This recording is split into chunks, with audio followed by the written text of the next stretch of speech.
Paul was an ordinary man, used to helping others without expecting anything in return. That night, as he was coming home from a long shift at the restaurant where he worked, he saw a young woman in distress by the side of the road. With a flat tire, she was struggling to change it. Without hesitation, Paul stopped his car and offered his assistance. After a few hesitant exchanges, she gratefully accepted. In less than 10 minutes, the tire was changed.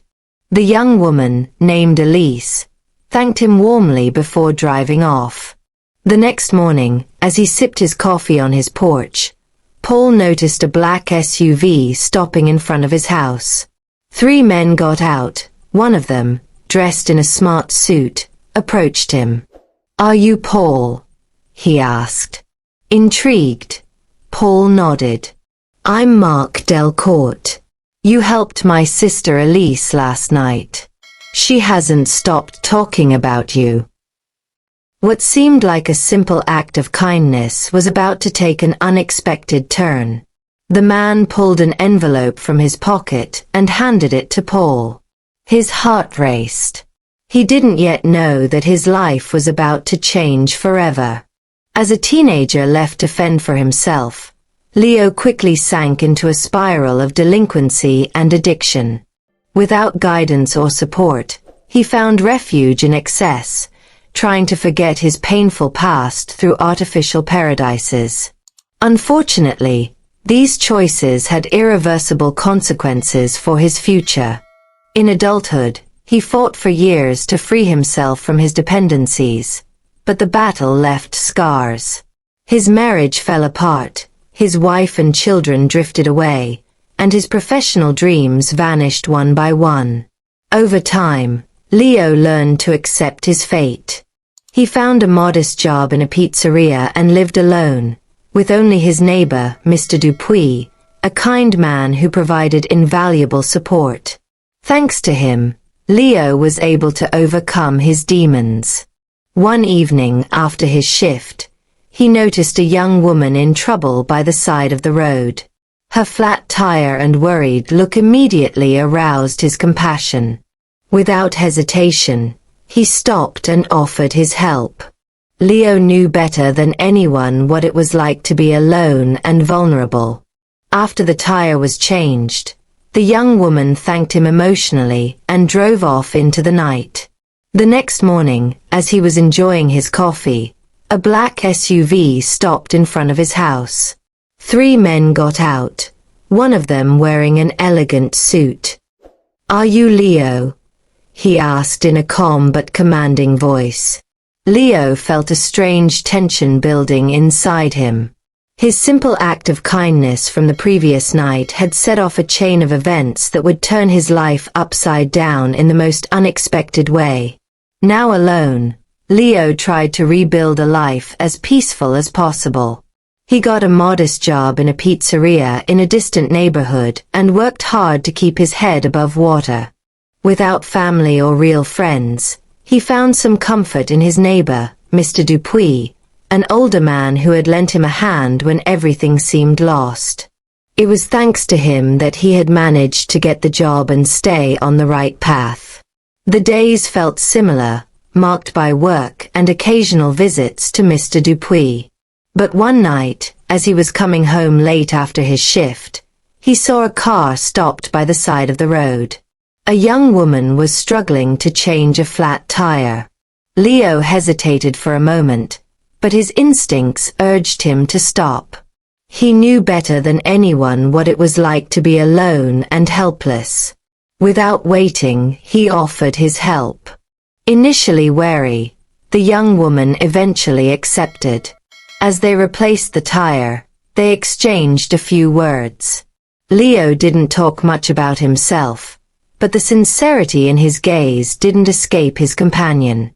Once the job was done, she thanked him warmly and drove off into the night.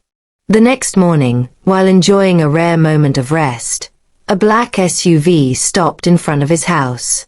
3 men got out, one of them in a perfect suit. "Are you Leo?"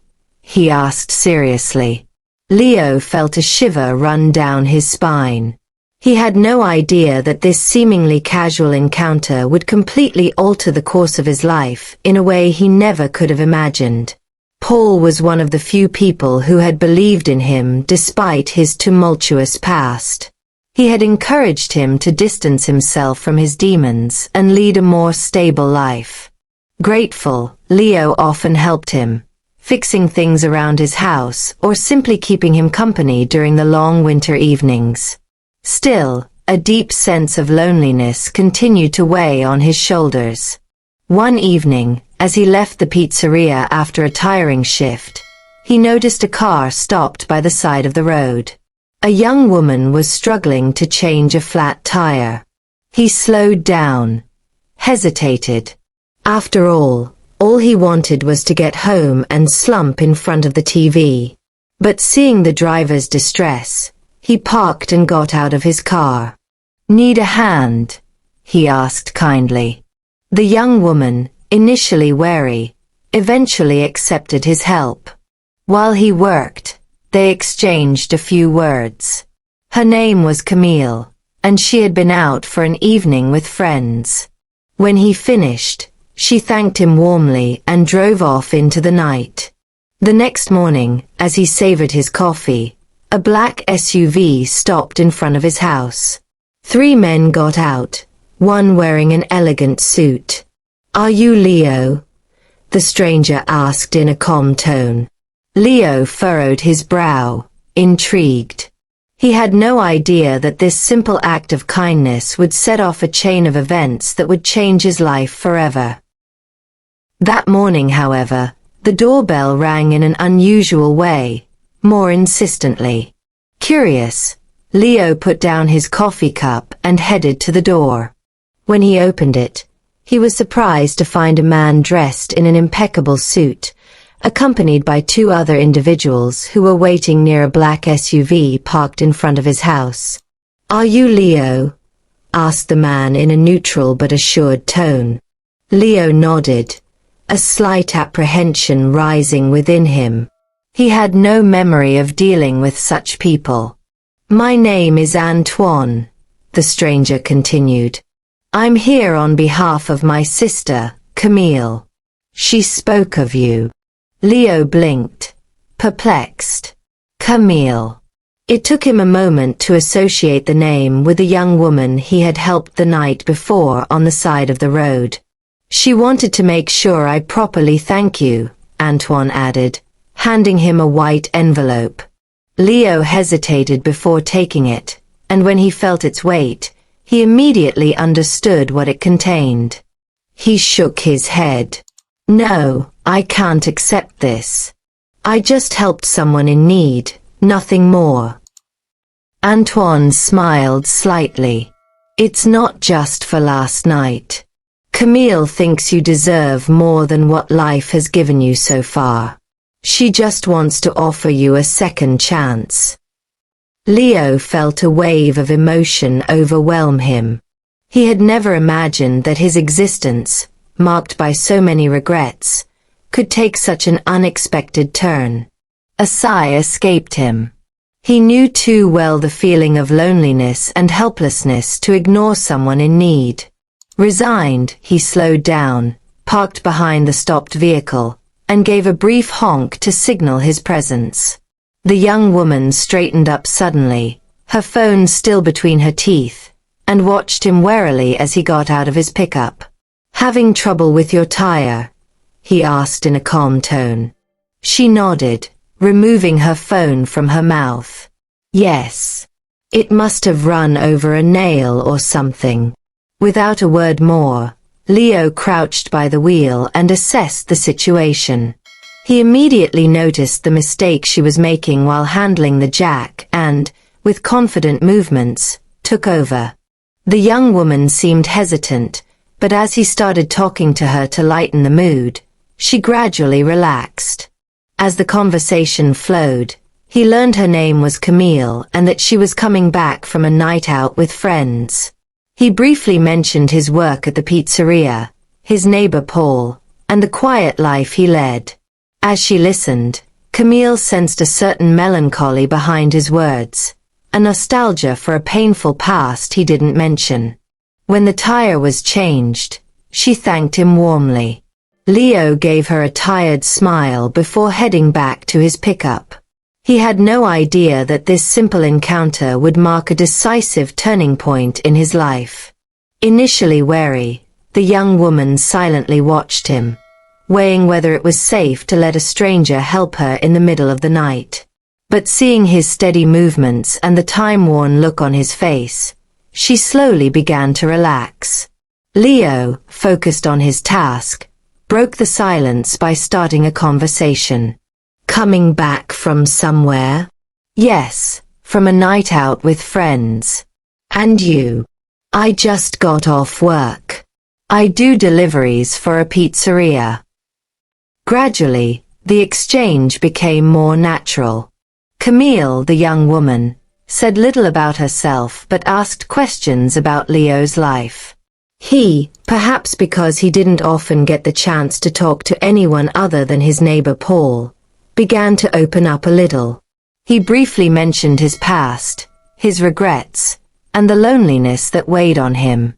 Camille listened intently, touched by his story. She could tell that he had been through difficult times and carried a burden he didn't dare speak about. In just a few minutes, Leo had replaced the tire. He stood up, wiping his hands on his pants, and gave her a smile. There you go, you're good to go. Camille gave him a sincere look. Thank you so much, really. You're a good person. Leo shrugged, not used to compliments. He had no idea that this act of kindness, however ordinary it seemed to him, would soon change the course of his life. As the conversation continued, Camille felt a deep sincerity in Leo's voice. His tired eyes, marked by hardship, betrayed a difficult past, but also a certain resilience. She realized he wasn't just an old, lonely man, but someone who had endured great suffering and was still moving forward despite it all. Leo, for his part, appreciated this unexpected exchange. He didn't often have the chance to talk about himself, especially not with someone as attentive as her. For a brief moment, he forgot his dull routine and felt a connection, however fleeting, form between them. In no time, the tire was replaced. Leo stood up, wiped his hands, and gave Camille a quiet smile. There you go, all set. You should be able to get home without a problem. Camille, relieved, gave him a sincere smile. I don't know how to thank you. Without you, I'd still be there. It's nothing, Leo reassured her. Just be careful on the road. She nodded then, before getting into her car, looked at him one last time. You're a good person, Leo.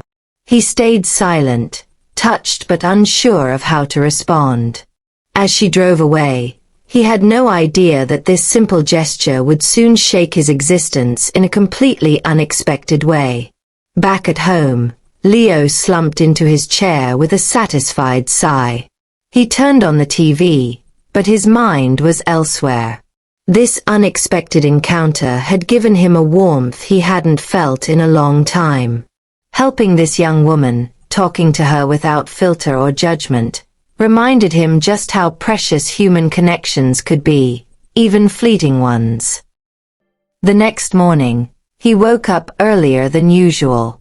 After doing his usual exercises in his small garden, he took care of a few household chores before making himself a coffee. It was his day off, and he planned to spend it quietly, maybe visiting Paul in the afternoon. While he was absent-mindedly watching a comedy show on TV, a sound caught his attention. Someone was knocking softly on his door. Frowning, Leo wondered who it could be. Paul was at work, and he almost never had visitors. Curious, he got up and opened the door. On the doorstep stood a well-dressed man in an impeccable suit. Behind him, A large black SUV was parked in the driveway. 2 other men were waiting near the vehicle, their scrutinizing gazes fixed on him. "Are you Leo?" asked the man politely. Leo nodded, wary. "Yes. How can I help you?" The man smiled slightly before replying. "My name is Victor. I'm here to talk to you about my sister." The next morning, Leo woke up early and took advantage of his day off to take care of his household chores. His plan was to spend the afternoon quietly, before visiting Paul and his family in the evening. But in the early afternoon, a light knock on his door interrupted his comedy show. Intrigued, he opened the door and found a well-dressed man accompanied by 2 others, parked in front of his house in an imposing black SUV. "Are you Leo?" asked the stranger. "Yes. How can I help you?" he replied, intrigued. "I'm Mark, the younger brother of the young woman you helped last night," he said, showing him a photo on his phone. "Did she get home okay?" Leo asked. "Yes, and she hasn't stopped talking about your kindness. You remind her so much of our late father," Mark added. "She insisted that I come see you today." Surprised, Leo asked how he had been found. Mark explained that he had mentioned his neighborhood the night before, and all they had to do was ask a few neighbors. Then, he handed Leo a white envelope. When Leo touched it, he immediately understood what it was.